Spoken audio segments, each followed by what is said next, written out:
গ্রামীণ পরিবেশ মানে একটা অদ্ভুত শান্তি, তাই না? গ্রামীণ রাস্তায় মিষ্টি হাওয়া, রাস্তার ধারে সারি সারি খেজুর গাছের রস, গাছে গাছে ফুল, ফলমূলের গাছে গাছে মুকুল। আর এখন তো আম কাঁঠালের সময়। ছোট ছোট কাঁঠালের মুচি, আম গাছে মুকুল এবং গাছে গাছে ছোট্ট ছোট্ট আম। আর এই সময়তে মাঠে মাঠে পাকা গমের শীষ। একটা অদ্ভুত শান্তি। মাশাআল্লাহ, আমার গ্রামটা কিন্তু অনেক সুন্দর। তাই ঈদের ছুটিতে বাড়িতে এসে ঘুরতে বেরিয়ে পড়লাম আমার গ্রামে। এখানেই আমার জন্ম, এখানেই আমার শান্তি।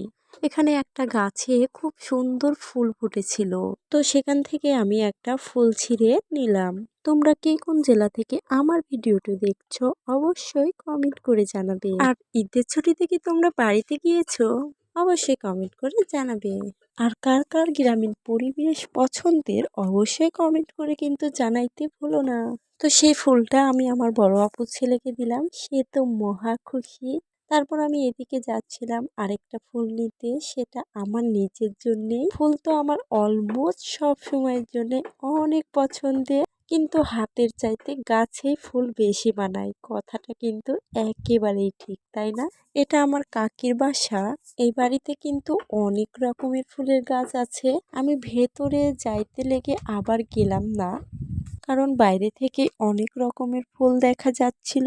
তো এখানে আরেক রকমের ফুল, এটা হলো জবা ফুল। এই জবা ফুলটা দেখতে মাশাআল্লাহ অনেক কিউট। মনে হচ্ছিল এই ফুলটাও আমি ছিঁড়ে নিই, কিন্তু আমি ছিঁড়ে নিলাম না। এখানে আমড়ার গাছ, আমড়ার গাছে অনেক মুকুল, ছোট ছোট বিলাতি আমরাও দেখা যাচ্ছিল। এখানে দেখো রাস্তার ধারেও কত ফুল, এগুলো কিন্তু জংলা ফুল, কিন্তু এই ফুলগুলো দেখতে আমার অনেক ভালো লাগে। তাই একটা ফুল আমি এখান থেকে ছিঁড়ে নিলাম। মাশাআল্লাহ অনেক সুন্দর কিন্তু ফুলটা, তাই না? এখানে দেখো খেজুর গাছের রস। অন্য সময় এই টাইমে কিন্তু রস পাওয়া যায় না, কিন্তু এখন আমের কাঁঠালের সময়ে রসও পাওয়া যাচ্ছে। কি অদ্ভুত সময়টা, তাই না? এখানে দেখো আমের গাছে ছোট ছোট আম। গ্রামে থাকলে ছোট থেকে বড় সব আমেরই স্বাদ পাওয়া যায়, কিন্তু শহরে সেটা হয় না। আমার কাছে সব সময়ের জন্য গ্রামটাই বেস্ট।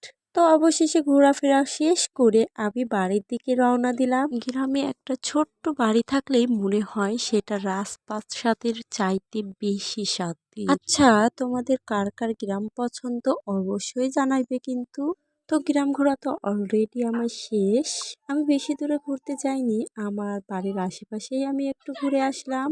তো বন্ধুরা, তোমাদের কাছে কেমন লাগলো আমার গ্রামের এই ভিডিওটি অবশ্যই কমেন্ট করে কিন্তু জানাবে। সবাই ভালো থেকো, সুস্থ থেকো। আজকে এ পর্যন্তই। আল্লাহ হাফেজ।